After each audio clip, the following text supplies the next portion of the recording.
Hey friends, so it's been, I think, maybe 4 years, but let's get back to the book. Chapter 3 of Animal Farm. How they toiled and sweated to get the hay in, but their efforts were rewarded, for the harvest was an even bigger success than they had hoped. Sometimes the work was hard. The implements had been designed for human beings, and not for animals, and it was a great drawback that no animal was able to use any tool that involved standing on his hind legs. But the pigs were so clever that they could think of a way around every difficulty. As for the horses, they knew every inch of the field, and in fact understood the business of mowing and raking far better than Jones and his men had ever done. The pigs did not actually work, but directed and supervised the others. With their superior knowledge, it was natural they should assume the leadership. Boxer and Clover would harness themselves to the cutter or the horse rake. No bits or reins were needed in these days, of course, and tramp steadily round and round the field with a pig walking behind him calling out, "Gee up, comrade," or "Well back, comrade," as the case might be. And every animal down to the humblest worked at turning the hay and gathering it. Even the ducks and hens toiled to and fro all day in the sun, carrying tiny wisps of hay in their beaks. In the end, they finished the harvest in 2 days less time than it had usually taken Jones and his men. Moreover, it was the biggest harvest that the farm had ever seen. There was no wastage whatsoever. The hens and ducks, with their sharp eyes, had gathered up the very last stalk, and not an animal on the farm had stolen so much as a mouthful. All through the summer, the work of the farm went like clockwork. The animals were happy as they had never conceived it possible to be. Every mouthful of food was an acute positive pleasure, now that it was truly their own food, produced by themselves and for themselves, not doled out to them by a grudging master. With the worthless parasitical human beings gone, there was more for everyone to eat. There was more leisure too, inexperienced though the animals were. They met with many difficulties. For instance, later in the year, when they had harvested the corn, they had to tread it out in the ancient style and blow away the chaff with their breath, since the farm possessed no threshing machine. But the pigs, with their cleverness, and Boxer, with his tremendous muscles, always pulled them through. Boxer was the admiration of everybody. He had been a hard worker even in Jones's time, but now he seemed more like 3 horses than 1. There were days when the entire work of the farm seemed to rest upon his mighty shoulders. From morning to night he was pushing and pulling, always at the spot where the work was the hardest. He made an arrangement with one of the cockerels to call him in the mornings half an hour early than everyone else, and would put in some volunteer labour at whatever seemed to be most needed, before the regulars' day work began. His answer to every problem, every setback, was, "I will work harder," which he had adopted as his personal motto. But everyone worked according to his capacity. The hens and ducks, for instance, saved 5 bushels of corn at the harvest by gathering up the stray grains. Nobody stole, nobody grumbled over his rations. The quarrelling and biting and jealousy, which had been normal features of life in the old days, had disappeared. Nobody shirked, or almost nobody. Molly, it was true, was not good at getting up in the mornings, and had a way of leaving work early on the ground that there was a stone in her hoof. And the behaviour of the cat was somewhat peculiar. It was soon noticed when there was work to be done, the cat could never be found. She would vanish for hours on end, and then reappear at meal times or in the evening after work was over, as though nothing had happened. but she always made such excellent excuses and purred so affectionately that it was impossible not to believe in her good intentions. Old Benjamin the donkey seemed quite unchanged since the rebellion. He did his work in the same slow, obstinate way as he had done it in Jones's time, never shirking and never volunteering for extra work either. About the rebellion and its results he would express no opinion. When asked whether he was not happier now that Jones was gone, he would only say, "Donkeys live a long time. None of you has ever seen a dead donkey." And the others had to be content with this cryptic answer. On Sundays there was no work. Breakfast was an hour later than usual, and after breakfast there was a ceremony which was observed every week without fail. First came hoisting the flag. Snowball had found in the harness room an old green tablecloth of Mrs. Jones, and had painted on it a hoof and a horn in white. This was run up the flagstaff in the farmhouse garden every Sunday morning. The flag was green.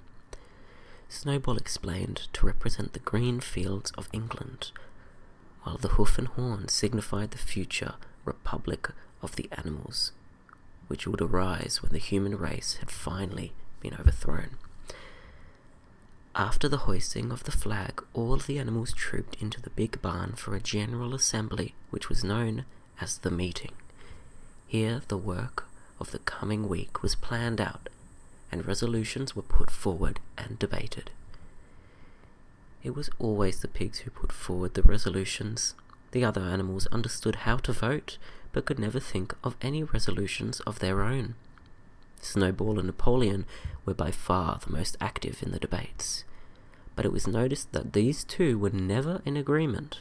Whatever suggestion either of them made, the other could be counted on to oppose it. Even when it was resolved a thing no one could object to in itself, to set aside the small paddock behind the orchard as a home of the rest of the animals who were past work, there was a stormy debate over the correcting retirement age for each class of animal. The meetings always ended with the singing of Beasts of England, and the afternoon was given up to recreation. The pigs had set aside the harness room as a headquarters for themselves. Here in the evenings they studied blacksmithing, carpentering, and other necessary arts from books which they had brought out from the farmhouse. Snowball also busied himself with organizing the other animals into what he called committees. He was indefatigable at this. He formed the Egg Production Committee for the hens, the Clean Tails League for the cows, the Wild Comrades Re-Education Committee. The object of this was to tame the rats and rabbits, the Whiter Wool Movement for the sheep, and various others, besides instituting classes in reading and writing. On the whole, these projects were a failure. The attempt to tame the wild creatures, for instance, broke down almost immediately. They continued to behave very much as before, and when treated with generosity, simply took advantage of it. The cat joined the Re-Education Committee and was very active in it for some days. She was seen one day sitting on a roof and talking to some sparrows who were just out of her reach. She was telling them that all animals were now comrades, and that any sparrow who chose could come and perch on her paw, but the sparrows kept their distance. The reading and writing classes, however, were a great success. By the autumn, almost every animal on the farm was literate in some degree. As for the pigs, they could already read and write perfectly. The dogs learned to read fairly well, but were not interested in reading anything except for the 7 Commandments. Muriel, the goat, could read somewhat better than the dogs, and sometimes used to read to the others in the evenings from scraps of newspapers which she found on the rubbish heap. Benjamin could read as well as any pig, but never exercised his faculty. So far as he knew, he said, there was nothing worth reading. Clover learnt the whole alphabet, but could not put words together. Boxer could not get beyond the letter D. He would trace out A, B, C, and D in the dust with his great hoof, and then would stand staring at the letters with his ears back, sometimes shaking his forelock, trying with all his might to remember what came next, and never succeeding. On several occasions, indeed, he did learn E, F, G, and H, but by the time he knew them, it was always discovered that he had forgotten A, B, C, and D. Finally, he decided to be content with the first 4 letters, and used to write them out once or twice every day to refresh his memory. Molly refused to learn any but the first 5 letters which spelt her own name.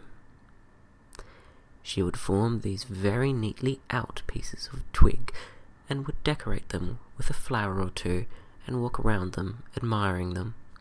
None of the other animals on the farm could get further than letter A. It was also found that the stupid animals, such as the sheep, hen, and ducks, were unable to learn the 7 commandments by heart. After much thought, Snowball declared that the 7 commandments could in effect be reduced to a single maxim, namely, 4 legs good, 2 legs bad.